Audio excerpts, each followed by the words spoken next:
नमस्कार, मी डॉक्टर मच्छिंद्र बांगर महाराष्ट्रातील आणि देशातील हवामान परिस्थिती संदर्भात एक ताजी अपडेट ब्लॉग चॅनलच्या माध्यमातून देणार आहे।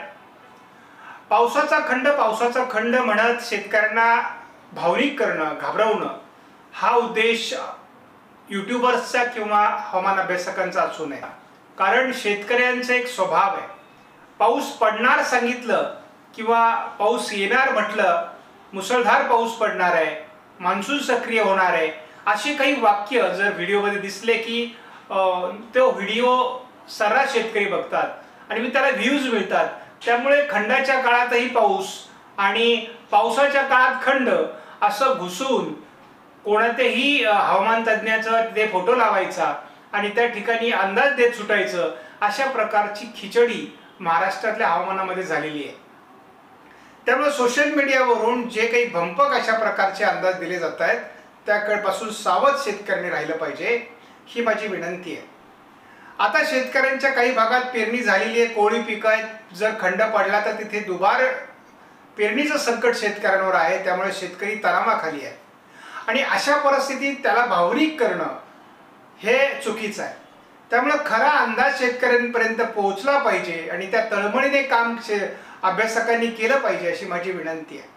काही अभ्यासक अतिशय प्रामाणिक आणि चांगल्या पद्धतीने काम करत आहेत, परंतु त्यांच्यावरही टीका करण्याचं काम काही अति हुशार माणसं करत आहेत। त्यामुळे आपण या गोष्टींकडे दुर्लक्ष करू। सर्वात महत्त्वाची बाब म्हणजे हा पावसाचा खंड फार काळ टिकणार नाही असा माझा अंदाज आहे। कारण आता जूनचा शेवटचा आठवडा हा हवामान बदलाचा असतो आणि मान्सून सक्रिय होण्यासाठी अनुकूल परिस्थिती निर्माण होत असते। त्यामुळे आता मान्सून हा कोकणात घाटमाथ्यावर सक्रिय झालेला आहे, त्याचं प्रमाण आता हळूहळू विदर्भात वाढणार आहे। छोटे छोटे कमी दाब हे ओरिसा जवळ किंवा पश्चिम बंगालवर तयार होऊन ते मध्य प्रदेश, छत्तीसगड असे जात आहेत। ते थोडे एकदा मान्सून पूर्णपणे भारतात पोहोचला की ते महाराष्ट्राकडे वळतील असा आपला अंदाज आहे। त्यामुळे जुलैमध्ये देखील महाराष्ट्रात अशा काही हलक्या कमी दाबांमुळे चांगला पाऊस होणं अपेक्षित आहे। त्यामुळे माझा एक व्यक्तिगत अंदाज आहे की हा 27-28 पर्यंतच खंड राहील आणि तोही सर्व भागात नाही। कारण मला आता उत्तर महाराष्ट्र, विदर्भ किंवा कोकण या विभागात या खंडाचा फार प्रभाव राहील असं वाटत नाही, परंतु तो मराठवाडा, मध्य महाराष्ट्र आणि पश्चिम महाराष्ट्रात हा खंड जाणवेल असं दिसतंय। आणि त्यामुळे माझी शेतकऱ्यांना विनंती आहे की घाबरून जाण्यासारखी फार परिस्थिती नाही आहे। म्हणजे खंड निर्माण होणार, आमची पिकं सगळी जळून जाणार, कडक ऊन पडणार, वारं सुटणार, ही परिस्थिती एक ठराविक विभागात आहे, सर्व विभागांमध्ये नाही आहे। आणि ह्याही विभागात आता 24 तारखेला मान्सून सरी होणार आहेत, 25 तारखेला मान्सून सरी होणार आहे। त्यामुळे मध्ये मध्ये पाऊस येणार आहे। त्यामुळे हा कडकडीत उघडीपीचा पावसाळी खंड नाही आहे, हे पहिले लक्षात घ्या। आणि हळूहळू आता मान्सून बदलणार आहे, सक्रिय होणार आहे आणि त्यामुळे आपल्याला अतिशय उत्तम अशा प्रकारचं पावसाळी वातावरणाला सुरुवात होणार आहे। त्यामुळे आपल्याला माहिती आहे की जूनमध्ये थोडं वातावरण खालीवर असतं।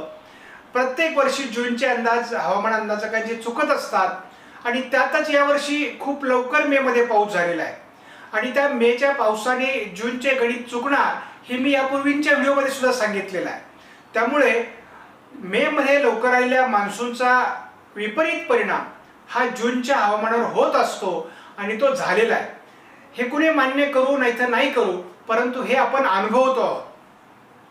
आणि याचे आता पुन्हा मान्सून सेट झाल्यानंतर अतिशय चांगल्या प्रकारचं पाऊसमान जूनमध्ये जसं राहिलेलं नाही, अतिशय चांगल्या प्रकारचं पाऊसमान जुलैमध्ये कोकणामध्ये राहणार आहे आणि विदर्भातही राहणार आहे।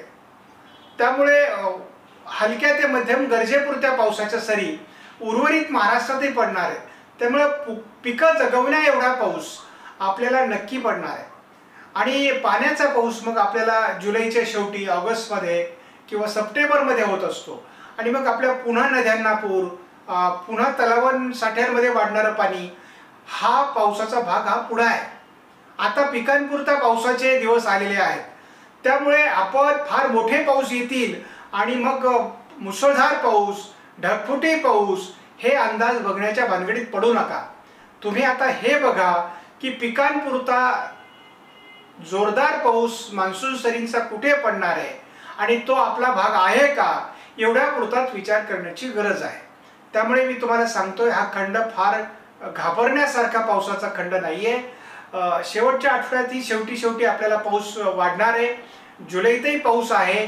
दीर्घावधीचे सगळे मॉडेल आपल्याला पावसाचा खंड कमी दाखवत आहेत.